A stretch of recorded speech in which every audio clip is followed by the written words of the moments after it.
Hello everyone, welcome on achieving Heights. Achieving Heights में मैं नमिता आप सभी का एक बार फिर से बहुत बहुत स्वागत करती हूँ। इनकम टैक्स में टीडीएस के प्रोविजंस के बारे में हम सभी जानते हैं। आज हम जानेंगे जीएसटी में टीडीएस के प्रोविजंस के बारे में। आगे बढ़ने से पहले आप सभी से रिक्वेस्ट है कि अगर आपने मेरे इस चैनल को सब्सक्राइब ना किया हो तो प्लीज़ दोस्तों मेरे इस चैनल को सब्सक्राइब कर लीजिएगा। और अगर आपको मेरा ये वीडियो पसंद आए तो इसे लाइक करिएगा और कमेंट करना बिल्कुल ना भूलिएगा। तो आइए जान लेते हैं कि टीडीएस के कंसेप्ट क्या है जीएसटी में।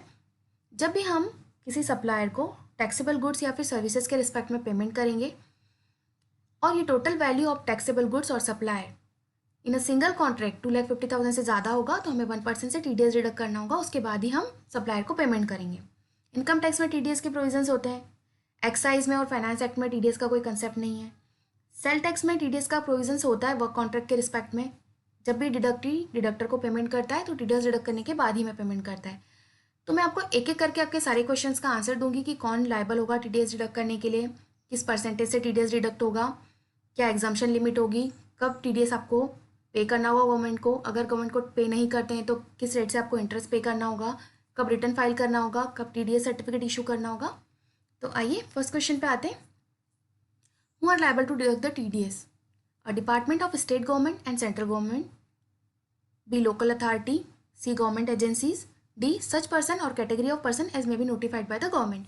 इन चारों कैटेगरी के पर्सन को टीडीएस डिडक्ट करना होगा। ये लायबल होंगे टीडीएस डिडक्ट करने के लिए। Whether TDS is applicable only on goods और सर्विसेज ऑल्सो। टीडीएस दोनों पे एप्लीकेबल होगा, चाहे वो टैक्सेबल सर्विसेज हो या फिर टैक्सेबल गुड्स हो।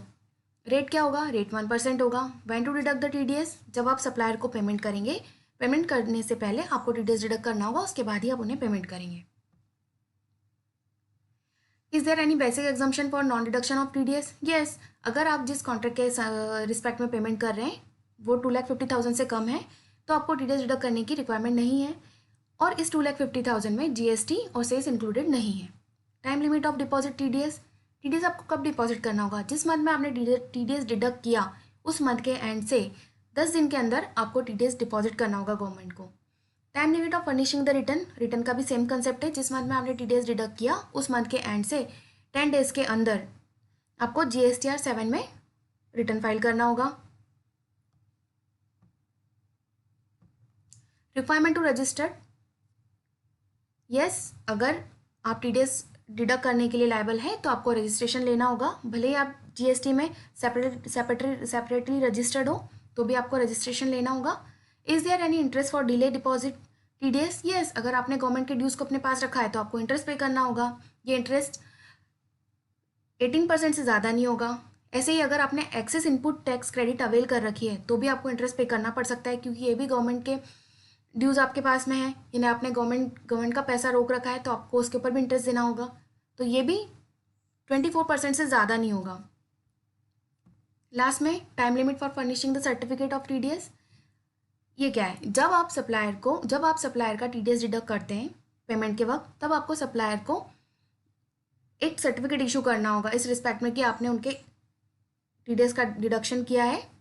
तो ये आपको कब देना होगा? जब आप टीडीएस का पेमेंट कर देंगे गवर्नमेंट को, वहाँ से 5 दिनों के अंदर फॉर्म नंबर 7A में सप्लायर को एक सर्टिफिकेट इशू करेंगे। अगर आप ये सर्टिफिकेट इशू नहीं करते तो क्या होगा? तो आपको 100 रुपीज़ पर डे के हिसाब से पेनाल्टी पे करनी होगी। ये तब तक पे करनी होगी जब तक कि आप इशू ना कर दें। मैक्सिमम 5,000 तक हो सकती है। What is the penalty for failure deduction of TDS और शॉर्ट डिडक्शन ऑफ टीडीएस और failure to pay TDS to the government? Last question है। इसमें यह है कि अगर आपने टीडीएस का डिडक्शन ही नहीं किया हो, या डिडक्शन तो किया हो पर कम किया हो, या डिडक्शन कर लिया हो पर गवर्नमेंट को पे नहीं किया हो, तो इन तीनों केस में आपको क्या पेनाल्टी पे करनी पड़ सकती है? क्योंकि ये आपने गवर्नमेंट के ड्यूज़ को रख रखा है, या फिर आपने डिडक्ट करना था पर आपने किया नहीं है, या आपने किया तो है पर कम डिडक्ट किया है। इन तीनों केस में आपको मिनिमम 10,000 तक और मैक्सिमम जितना कम डिडक्ट किया, डिडक्ट नहीं किया या डिडक्ट किया तो पर डिपॉजिट नहीं किया, उतने अमाउंट तक की पेनल्टी पे करनी पड़ सकती है। लास्ट में जो भी आप टीडीएस डिडक्ट करेंगे वो सप्लायर के इलेक्ट्रॉनिक कैश लेजर में शो होगा। इस अमाउंट का यूटिलाइजेशन वो अपनी टैक्स, इंटरेस्ट या फिर कोई भी अदर अमाउंट पे करने के लिए गवर्नमेंट को यूज़ कर सकता है। सो guides, It's all about the TDS in the GST. If you have any query, drop a comment.